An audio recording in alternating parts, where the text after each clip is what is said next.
KMMCLലെ പിൻവാതിൽ നിയമനങ്ങൾ തൊഴിൽ വകുപ്പിന്റെ മുന്നറിയിപ്പിനും പുല്ലുവില.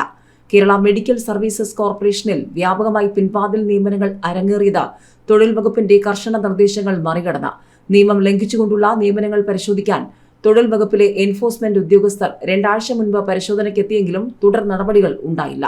സർക്കാർ വകുപ്പുകൾ, പൊതുമേഖലാ സ്ഥാപനങ്ങൾ, ബോർഡുകൾ, കമ്പനികൾ, കോർപ്പറേഷനുകൾ, സർക്കാർ ഗ്രാന്റോടെ പ്രവർത്തിക്കുന്ന സ്ഥാപനങ്ങൾ എന്നിവിടങ്ങളിൽ PSCയുടെ പരിധിക്ക് പുറത്തുവരുന്ന എല്ലാ നിയമനങ്ങളും എംപ്ലോയ്മെന്റ് എക്സ്ചേഞ്ച് വഴിയാകണമെന്നാണ് compulsory notification of vacancies act. ഇതിന് വിപരീതമായി പ്രവർത്തിക്കുന്ന വകുപ്പ് മേധാവികൾക്കെതിരെ കർശന നടപടി ഉണ്ടാകുമെന്ന് തൊഴിൽ മന്ത്രി V. ശിവൻകുട്ടി കഴിഞ്ഞ മാസം നിയമസഭയിൽ മറുപടി നൽകിയിരുന്നു.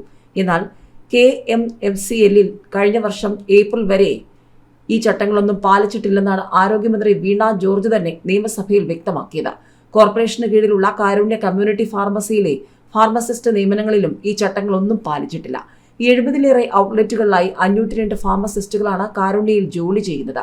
എംപ്ലോയ്മെന്റ് എക്സ്ചേഞ്ചിൽ രജിസ്റ്റർ ചെയ്ത ആയിരക്കണക്കിന് ഫാർമസിസ്റ്റുകൾ ജോലി കാത്തിരിപ്പുണ്ടെങ്കിലും ഇവിടേക്ക് ഒരു ഒഴിവ് പോലും റിപ്പോർട്ട് ചെയ്യാറില്ല. ഉദ്യോഗാർത്ഥികളുടെ പരാതി ലഭിച്ചതിനെ തുടർന്നാണ് 2 ആഴ്ച മുൻപ് എംപ്ലോയ്മെന്റ് എൻഫോഴ്സ്മെന്റ് ഉദ്യോഗസ്ഥർ KMMCLലെ രേഖകൾ പരിശോധിച്ചത്. 186 പേരുടെ നിയമനത്തിന് ഒരു നടപടിക്രമങ്ങളും പാലിച്ചിട്ടില്ലെന്ന ഇതിന് പിന്നാലെയാണ് മന്ത്രി തന്നെ വ്യക്തമാക്കിയത്. 2024 മാർച്ച് 31 വരെ എംപ്ലോയ്മെന്റ് എക്സ്ചേഞ്ചിൽ രജിസ്റ്റർ ചെയ്തത് 26,55,736 പേരാണ്. എന്നാൽ വിവിധ ഒഴിവുകളിലായി 2016 മെയ് 20 മുതൽ 2024 മാർച്ച് 31 വരെ ജോലി ലഭിച്ചതാകട്ടെ 90,959 പേർക്കും. KMMCL ഉൾപ്പെടെ ചില സ്ഥാപനങ്ങളിൽ വർഷങ്ങളായി ഇത്തരം നിയമനങ്ങൾ നടന്നിട്ടുണ്ട്. എംപ്ലോയ്മെന്റ് എക്സ്ചേഞ്ച് വഴി നിയമിക്കണം എന്നതാണ് ചട്ടം. ഇക്കാര്യത്തിൽ തുടർ പരിശോധനകൾ ഉണ്ടാകുമെന്നാണ് മന്ത്രി V. ശിവൻകുട്ടി പറയുന്നത്.